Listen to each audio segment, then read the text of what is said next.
Wow. No, I'm not kidding. Wow. I am very, very impressed with Google Gemini. I am. And that is hard to say because I love Chatgpt, but they did some things right. They just did. There's one thing I will get to at the end of the video that I absolutely hate, but I am impressed with Google Gemini. I immediately went to the App Store. I downloaded Google Gemini, start playing around with it. The small things matter to someone like me who is a regular person. I want to clarify that because a lot of people are like AI experts, GPT experts. So their opinion may be a little bit different. Their requirements might be a little different. But I'm going to tell you as a regular person, I open up the app and I immediately like how it looks. Yes, looks matter. Once again, I love ChatGPT. I'm going to use both of these. As a matter of fact, I'm not going to stop using ChatGPT, but I am going to be using Google Gemini. I'm just keeping it real with you. But I always had a problem with how plain ChatGPT looks. I mean, just that like blackish, dark, blackish, grayish. I don't know what that is. That the way it's laid out is just so plain. I desired a little bit more. So I always felt a little bit off about that. Then I open up Google Gemini to contrast, and let me tell you, I don't know whatever that is at the top. It says welcome or Google, or I don't know what it is. There's something they wrote at the top and the colors are just soothing, beautiful. Just that little bit alone. I said, oh, okay. They're making an impact, but Google usually does, but I didn't expect it here. They made a little bit of impact there. Then they have these little squares, these little suggestion squares. I said to myself, I can't lie. I cannot tell a lie. I like that as well. Listen, I'm telling you what other people aren't going to tell you because they're just going to pshaw that, write it off, write these little things off. And I'm telling you, it matters to regular people. It brings a level of comfort.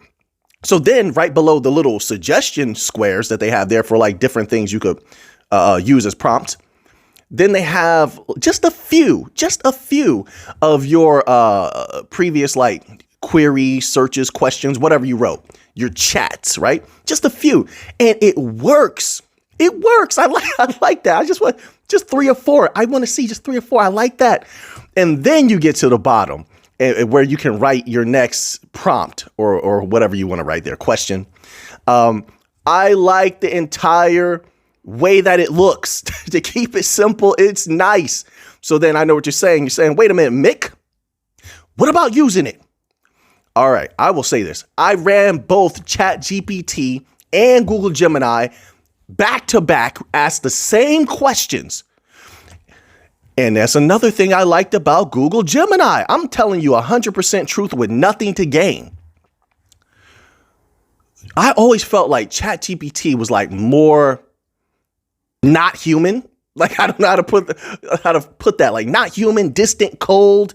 Its answers are like as if a parent who really didn't want to give you time gave you time. That's how I felt. It's like a parent that really doesn't want to spend time with you, but you're like, dad, mom, what about this? And they're just like, here's some information about it.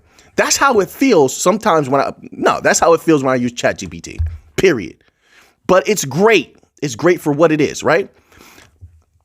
And I've used the newest GPT when you pay $20 a month. I used that for like a year. So I know how all of it functioned, okay? So I'm talking about it across the board. It feels cold. Now, when I did the same questions, like I asked about Einstein, who's smarter, Einstein or Stephen Hawking, I asked some other things just to really test it out. You'll see it on the screen somewhere. Gemini, it felt more personable. It felt like closer to how a person may answer me or speak to me. It's not perfect. Neither of them is perfect. But Gemini has this like human feel to it that just brings comfort. It makes me want to use it again. It makes me feel very comfortable with it. And for normal people, I'm telling you, for normal people, that's going to matter. Right? And of course, they're going to make updates and upgrades and things of that nature. It's looking like it could be great. I think they're both going to be great far into the future. But right now, I'm telling you, just as a review, Gemini, I enjoyed greatly. Now, let me get to the one thing. I'm going to close the video out. Not going to make it too long. The one thing I hated that ChatGPT got right.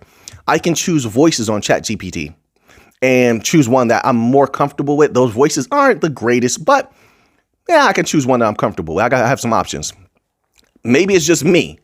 And if you find out how, I just haven't figured out how to change that voice where when it reads the prompts to you, when it reads the answers to you, I just have that same dude's voice that I don't want for Google Gemini.